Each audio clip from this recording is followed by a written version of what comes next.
लगा क्या international law एक प्रॉपर लॉ है? जी हाँ, इंटरनेशनल लॉ एक प्रॉपर लॉ है और ये जो है वो मुल्कियत की सतह पर दूसरे मुल्कों के साथ जो रवाबत होते हैं, एक मुल्क की खारजा पॉलिसी होती है, सब मुल्क मिलकर एक खारजा पॉलिसी देते हैं, तो वो इंटरनेशनल लॉ की एक प्रॉपर लॉ हो गया। आपको पढ़ाया जा रहा है सिलेबस में, तो प्रॉपर लॉ ही पढ़ाया जा रहा है ना। डेफिनेशन ऑफ ऑस्टन और सालमन ने किया है, इसको ज़रूर पढ़ ले। एसेंशियल लॉ की क्या बॉडी ऑफ रूल्स होता है इसमें इंटरनेशनल लॉ में। एक कम्युनिटी ऑफ पीपल होती है, यानी कि जो आपकी कम्युनिटी रह रही है बाहर किसी मुल्क के अंदर, ठीक है ना। ये मिसाल को पाकिस्तान की कम्युनिटी रह रही है स्पेन के अंदर, इंग्लैंड के अंदर, अमेरिका के अंदर, सऊदीया में। अ कॉन्सेंट टू इन्फोर्स, यानी कि उसके ऊपर किस तरह लागू होगा वो कानून।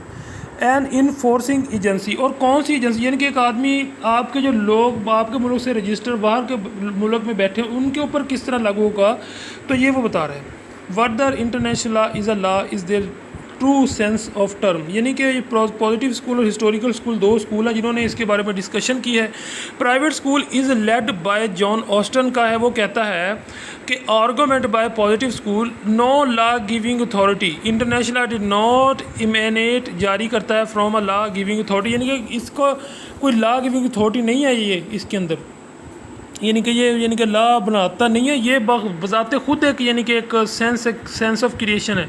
नो सैंक्शन, कोई आर्मी इसको लागू करवाने नहीं आती। नो एग्जेक्टिव अथॉरिटी, इसका कोई एडमिनिस्ट्रेटिव बॉडी नहीं है।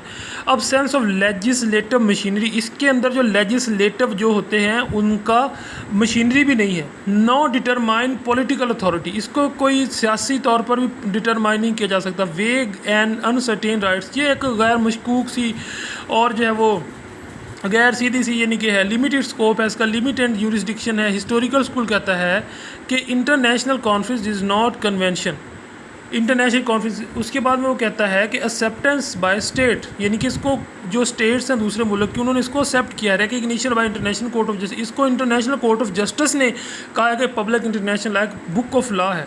Recognition by United Nation, partial sanction, force भी इसके ऊपर आ गई अब जुज़वी तौर पर।